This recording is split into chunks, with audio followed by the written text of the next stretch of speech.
Limang araw ng baha sa Binyan, Laguna, bunsod ng ulang dala ng habagat at ng mga nagdaang bagyo. Ang mga residenteng apektado umabot na sa higit 3,000. Live mula sa Binyan, Laguna, nasa frontline ng balitang yan si Mobile Journal Daniela Dayao. Dani, kumusta mga kapatid natin dyan at nailikas na ba sila sa evacuation center?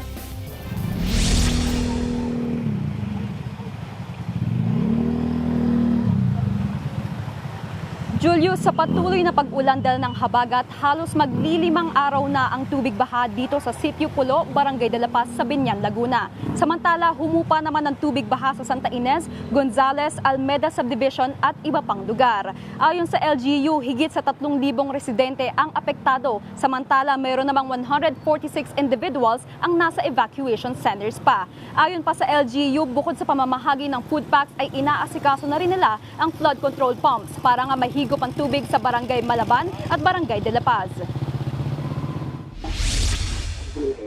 Sa gitna ng apot-tuhod na baha, abala ang mga residente ng Barangay de la Paz sa Binyan City sa pag-aasikaso ng libing.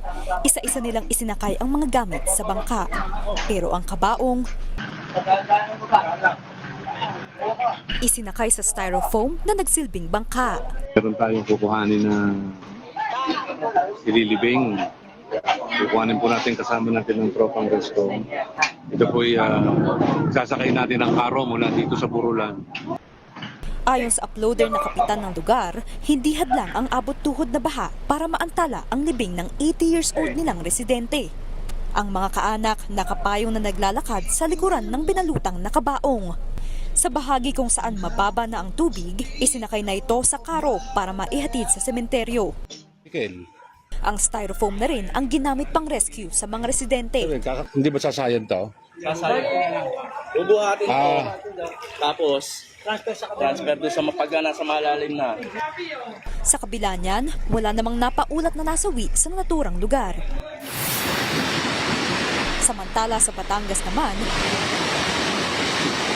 rumaragas ang malaputik na baha ang inabot ng mga residente sa Mabini.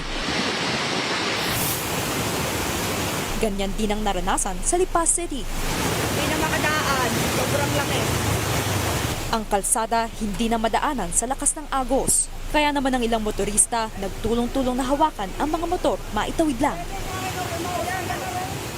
Sa pinakahuling tala ng NDRRMC ngayong Lunes, 13 na ang kabuuang napaulat na nasawi dahil sa habagat at nagdaang bagyong Luis at Maymay.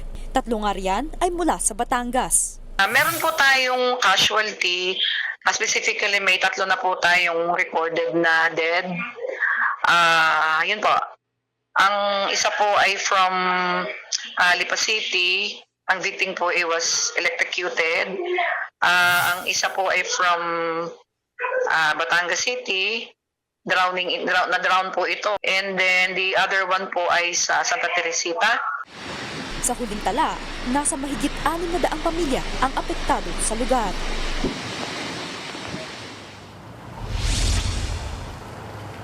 Julius, sa ngayon umabot na sa mahigit 4,800 individual ang isinailalim sa preemptive evacuation sa Region 1, 3, Calabarzon at Mimaropa. Samantala, umaasa naman ang mga residente dito sa Sitio Pulo na huhupa na ang tubig. Yan muna ang latest, balik sa inyo.